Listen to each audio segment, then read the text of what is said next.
You know, something I notice a lot when I speak to people is they get really excited on the day of church and then they get really depressed 48 hours later. And the reason is the 2 days after they go to church, they don't read the Bible. We have to read the Bible in order to get faith.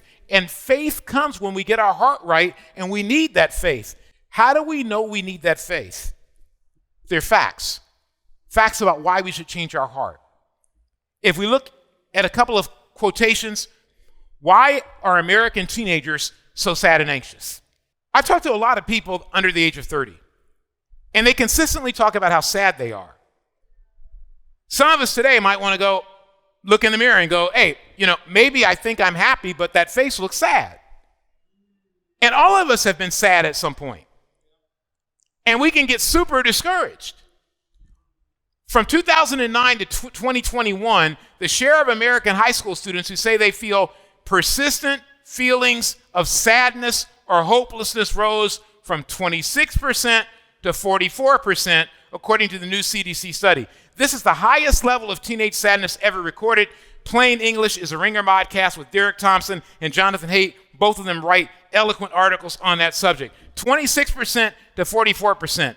That's like out of 10 people going from 2 of them to 3 of them to 5 of them to 4 of them or 5 of them. It's effectively doubling. That means in this room, if you are sad and you feel hopeless, you're kind of normal for today's person who's a teenager, or I think if you look at statistics, anybody of younger age. Here's what's interesting. When you look at these numbers for baby boomers, people born mostly before the 60s. If you look at baby boomers, they don't have these numbers. They are far less sad, far less hopeless, not just now, but when they were your age. People that are 80, 70, 60 years old, they were not as sad at age 14 through age 28 as your generation is. And a lot of people say, well, we have a mental health problem. This isn't a mental health thing only. This is just how people feel. And when we feel sad, guess what? That can be the result of being frustrated. We get sad when we are frustrated. And I already told you we're frustrated when we life without God. The Bible actually explains this in Proverbs 14:10. When you are sad, no one else feels the pain. And when you're happy, no one else can really feel the joy. Have you ever had a great day?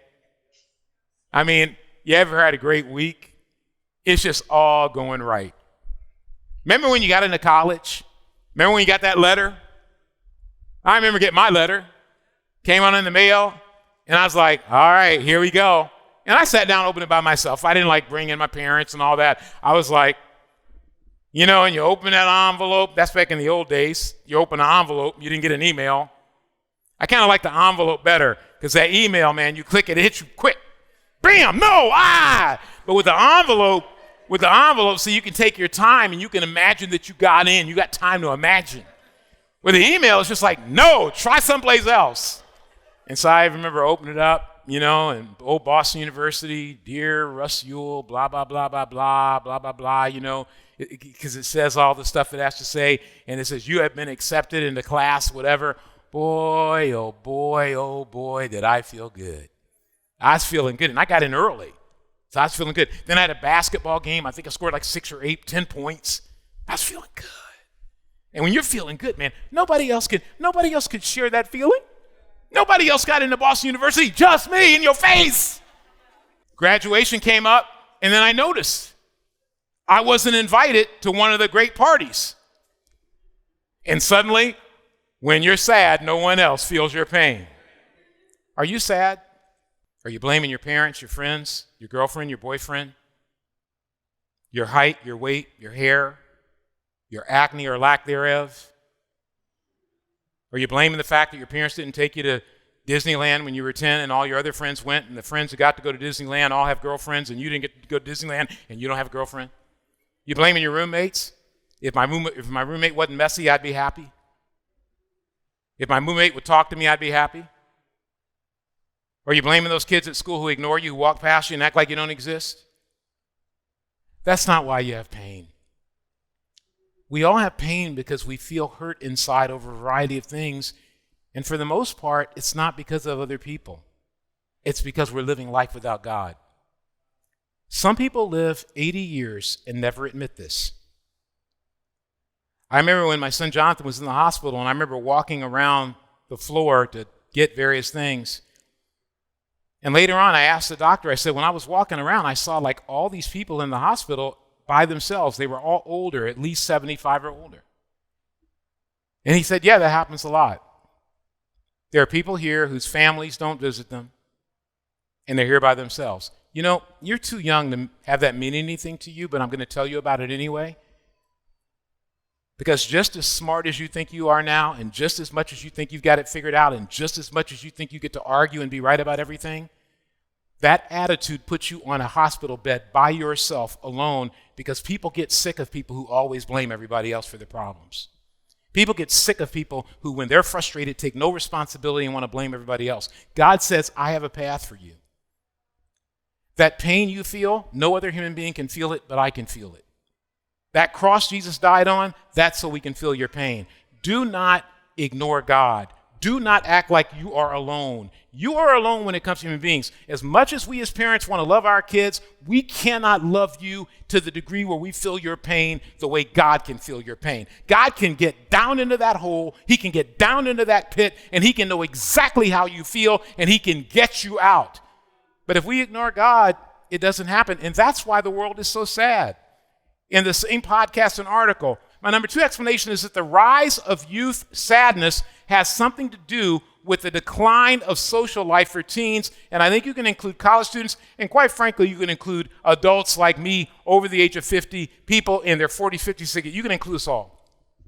My number 2 explanation is that the rise of youth sadness has something to do with the decline of social life for teens, and that has to do with the fact that social media use has a displacement effect. Teens spend, according to some surveys, between 5 and 7 hours a day on their phones, most of which is spent on social media, and that's 40% of their waking hours. And so he's saying is their social life has crumbled. A lot of people that are younger don't actually know how to have friends. Because you spend all your time on a phone, you spend any time with your people, you're alone. And it's not just you. There are a lot of us that are older that work all the time that don't have friends. And what he's saying here is this kind of sadness is not psychological in the sense that you have a medical problem or a psychological, clinical problem. This is a sadness from not having friends. Your sadness won't go away because you eat more. It won't go away because you get good grades. It won't go away when you get a girlfriend or a second girlfriend or a third girlfriend or a fifth boyfriend.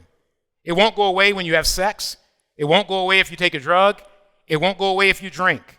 Sadness lingers because sadness is in the heart. And only God can remove that sadness.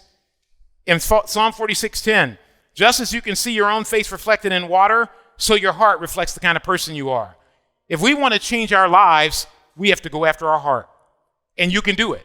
Your heart can tip who you are. You say, well, how do I build better relationships? Well, that's probably another message for another time, but I'll tell you this. When you get your heart on straight, you're going to have a lot easier time being vulnerable with people, talking to people, listening to people, being interested in people, and you will get friends. You know one of the things I learned a long time ago? People like people who like them. Isn't that brilliant? Somebody taught me that. Russ, people like people who like them. If you don't like people, they're not going to like you back. And the place that the heart really goes to work, it's an amazing thing. I'll never forget it, 19, 20, 21 years old, feeling my heart open up. I became a Christian, and suddenly I didn't have to pretend anymore. I didn't have to act a certain anymore. I didn't think about everybody wanted from me anymore. I was like, I can just be me. And I found out that me was all right. It was all right to be me. I didn't have to be that other person. It was okay to be me. Do you feel like you can just be you? That's what Christianity does for you. It allows you to sit down and say, I don't have to get better grades. I don't have to be a better athlete. I can just be myself. I don't have to be funny. I don't have to be not funny. I can just be myself. I think some of us are miserable because we're always trying to be something we're not, and we feel like whoever we are isn't good enough. You're wrong. Who you are is good enough. You're just focusing on the wrong thing. You're focusing on a world that will never love you completely instead of focusing on a God who absolutely is determined to love you eternally. Why are American teenagers so sad and anxious? And it is, as Matthew Ginskow's study that I just mentioned, is displacing time with friends and family. So I want to ask you how important you think the displacement effect is the culprit for rising youth sadness. The study that was done makes it clear. For a lot of us, we want to go find the diagnosis so we don't have to admit God's diagnosis is true. And that is, as long as we allow these sources of frustration in our life, we won't be able to be friends. Honestly, I got to tell you, honestly, I look into some of your eyes and I feel your pain. And the pandemic made it worse. It's not good to be alone. It's not good to not have anybody who wants to be your friend. It's not good to not have somebody who wants to just sit on that phone or sit in a room or go on a walk with you and just hear everything you have to say about everything you see, everything you feel. In Proverbs 4:23, so above all, guard the affections of your heart, for they affect all that you are. Pay attention to the welfare of your innermost being, for from there flows the wellspring of life. I'm trying to plead with you to start saying, we have an opportunity to make some changes in our life. God wants to help us be happy people. And what we have to do, and this is what happened to me, until we see how bad our pain is, we sometimes won't feel the motivation to change. Anthony Robbins, a well-known motivational speaker, said something that was really cool.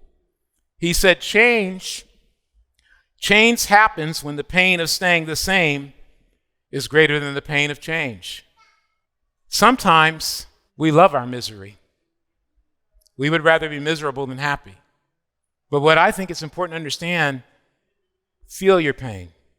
That's what made me become a Christian. I was on honor roll, had a girlfriend, blah, blah, blah. But I had pain. And I sat down and I went, I don't want to feel this way anymore. No matter how many accolades, pats on the backs, I would be laughing with my friends and still feel the pain. I'd be laughing with my friends and still know there were things I couldn't tell them. That if I told them those things, they might think things about me and not really want to be my friend anymore. When I became a Christian, that all went away. Christianity is the absolute best thing I ever did with my life,